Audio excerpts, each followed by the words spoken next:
Palakpakan mo po, tapos po. Ayan. O, sige.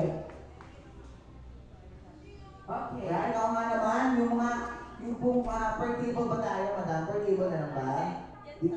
Sa stage na, okay. First natin yung mga kumakain. Sige.